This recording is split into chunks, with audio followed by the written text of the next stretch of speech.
Terima kasih Anda masih bersama kami. Bagi Anda yang baru saja bergabung, kami hadirkan kembali 3 berita utama hari ini. Satu keluarga yang terdiri dari ibu, anak, dan cucu tewas tertimbun longsor batu besar di Purworejo. Pagelaran wayang berlangsung di tengah rawa pening di Kabupaten Semarang. Cuan berlimpah dari menyulap sekam menjadi pupuk organik.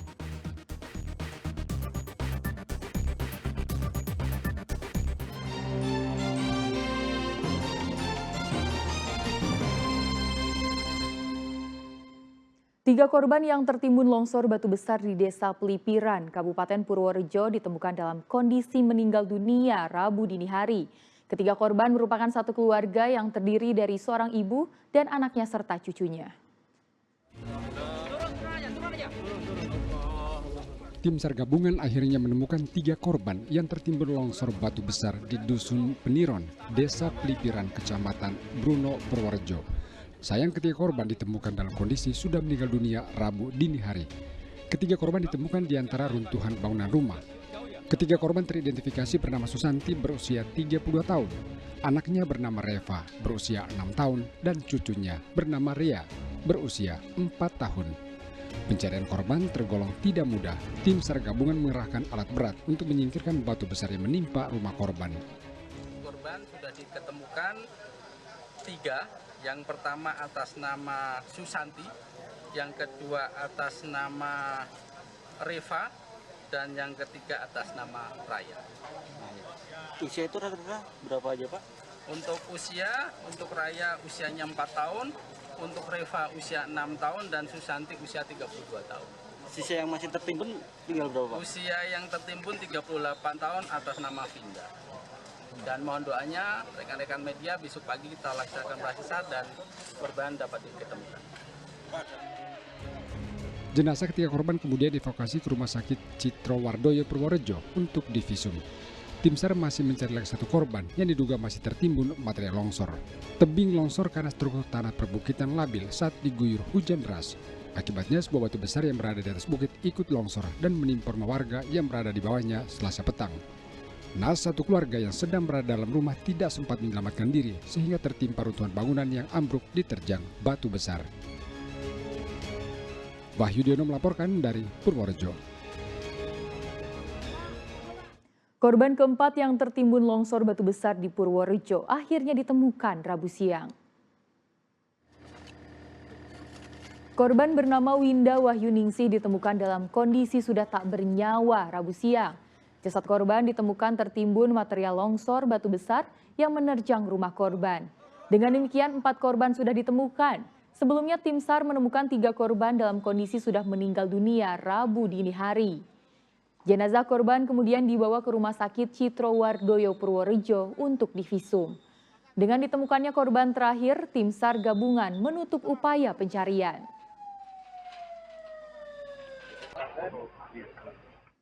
Sejumlah wilayah dan jalan protokol di Kota Semarang terendam banjir setelah diguyur hujan deras Selasa sore. Akibatnya sejumlah kendaraan mogok di tengah jalan sehingga kemacetan terjadi. Saat ini tim Bangau memonitor banjir di Jalan Dr. Hujan deras dengan intensitas tinggi selama 2 jam mengakibatkan sejumlah wilayah dan jalan di Kota Semarang terendam Selasa sore. Banjir terpantau merendam sejumlah jalan protokol seperti Jalan Dr. Cipto, Jalan Gajah Mada, Jalan MT Haryono, dan Jalan Profesor Hamka. Ketinggian banjir bervariasi. Di Jalan Imam Bonjol ketinggian banjir mencapai 50 cm. Sejumlah pengendara motor yang menerobos banjir terpaksa mendorong motor karena mogok di tengah jalan. Ini dari mana mau kemana ini, Mas? Dari Tugu Muda mau ke Padansari 2. Padansari 2. Terus ini lewat sini buat puter balik atau gimana, Mas? Mungkin rencananya mau lewat jalan pendek dulu, siapa tahu nggak banjir di sana. Kalau ini banjir ya, Mas ya? Banjir di sini, Jalan Tanjung banjir. Ketinggian berapa ini, Mas, kira-kira, Mas? Ketinggian tadi pakai motor hampir selutut. Selutut ya? Selutut, kalau jalan kaki mungkin setengah kaki lah. Kalau Semarang langganan banjir, Mas, kalau hujannya lama kayak gini. Banjir yang merendam sejumlah jalan protokol membuat arus lalu lintas macet panjang. Ali Mustafirin melaporkan dari Kota Semarang. Masih dalam rangka memperingati Hari Wayang Nasional, seniman di Kabupaten Semarang mengadakan pagelaran wayang kulit. Diadakan di atas Danau Rawapening, pertunjukan wayang tampil memukau dengan keindahan alam yang mempesona.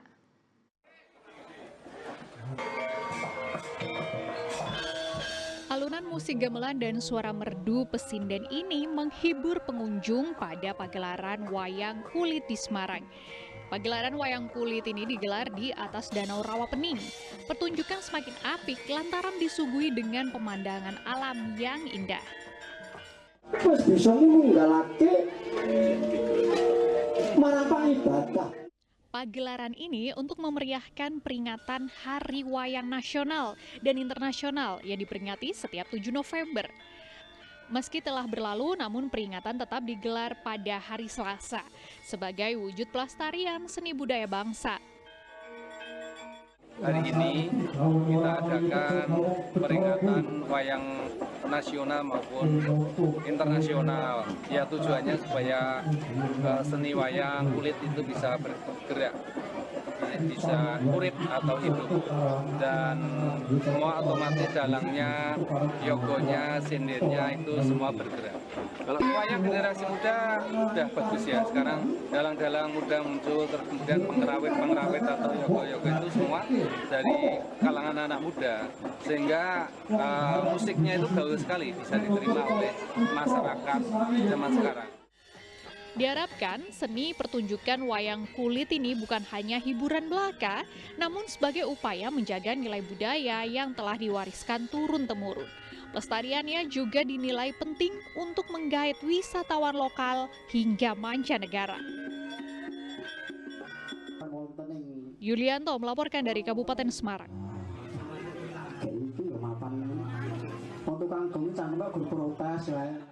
Seorang siswa SMA asal Purwokerto terpilih sebagai pemain sepak bola junior berbakat yang akan berlatih di negara Portugal.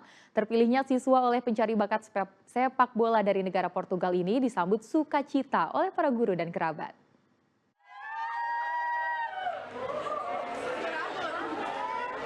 Rasa gembira serta bangga para guru dan kerabat terlihat di SMA Negeri 3 Purwokerto saat melepas salah satu siswa bernama Sabita Zafira Hanafi yang akan berangkat ke negara Portugal. Siswa yang masih berusia 15 tahun ini terpilih menjadi salah satu pemain sepak bola junior berbakat oleh tim pencari bakat dari negara Portugal.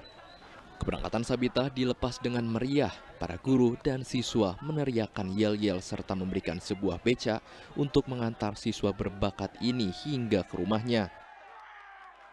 Ya, saya sangat senang banget, dan tidak menyangka juga berhasil menjadi salah satu kandidat untuk berangkat ke Portugal setelah menempuh sekian lama seleksi dari 800 peserta dan terpilih menjadi 17 pemain untuk berangkat ke Portugal. Ya, kita hari ini cukup gembira ya karena ada salah satu siswa kita yang terpilih untuk menjadi challenge di Portugal ya, maka hari ini kita menyelenggarakan acara pelepasan yang meriah. Sabita akan berlatih di negara Portugal selama 2 pekan untuk diseleksi kembali. Bagi pemain yang terpilih dalam seleksi, berhak bertanding ke sejumlah kompetisi di negara Portugal. Mardianto melaporkan dari Banyumas. Kulit padi atau sekam di tangan Syukur, warga Kabupaten Magelang diolah menjadi pupuk organik. Selain bisa jadi pupuk alternatif di tengah mahalnya pupuk kimia, panen cuan pun datang.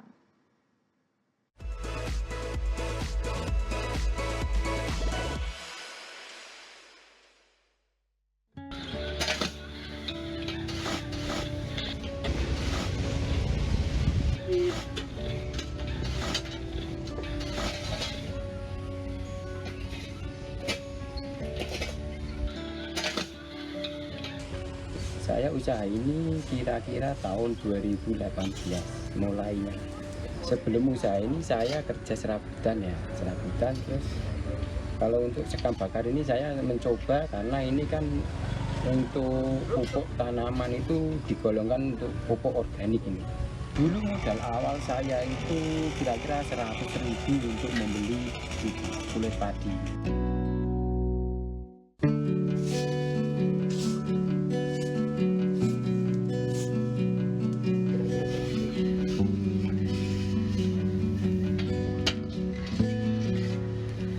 sekarang kan masalahnya dari para petani, para itu ya, pupuk kimia kan mahal, mencarinya pun susah juga.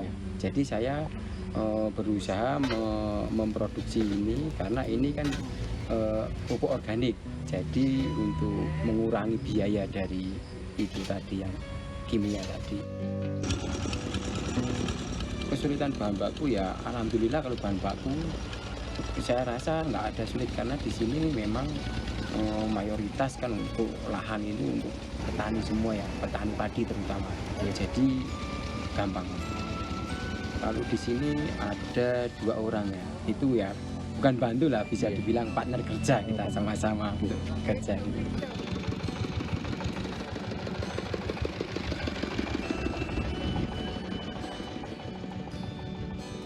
Kalau saya mengambil bahan baku sekam mentah itu untuk dibakar, kemudian menyiram ini yang sudah jadi ini untuk pendinginan. Sekam-sekam itu didapat dari penggilingan padi dekat-dekat sini. Kira-kira kurang lebih 100 sampai 200 karung ini, Pak.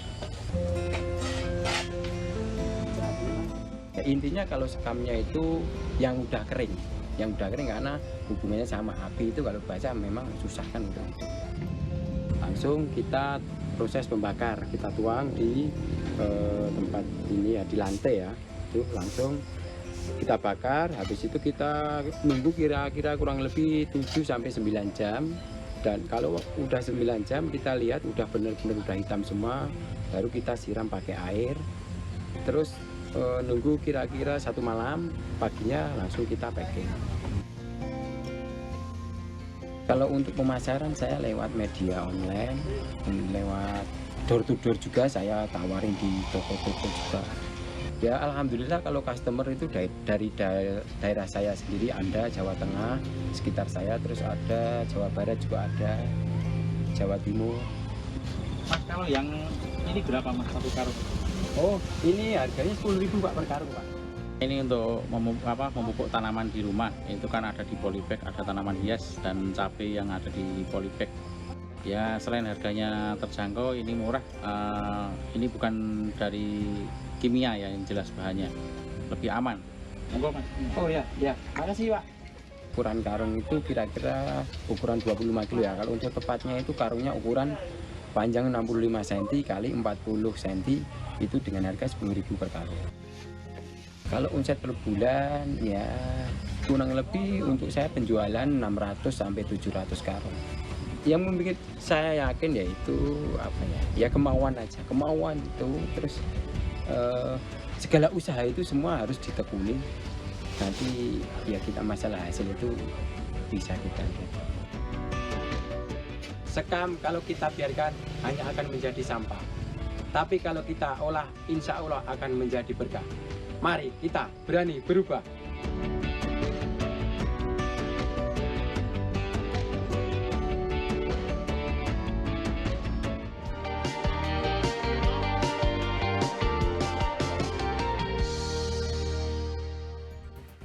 Dan informasi tadi mengakhiri jumpa kita hari ini. Atas nama rekan yang bertugas, saya Tia Anissa mengucapkan terima kasih atas kebersamaan Anda.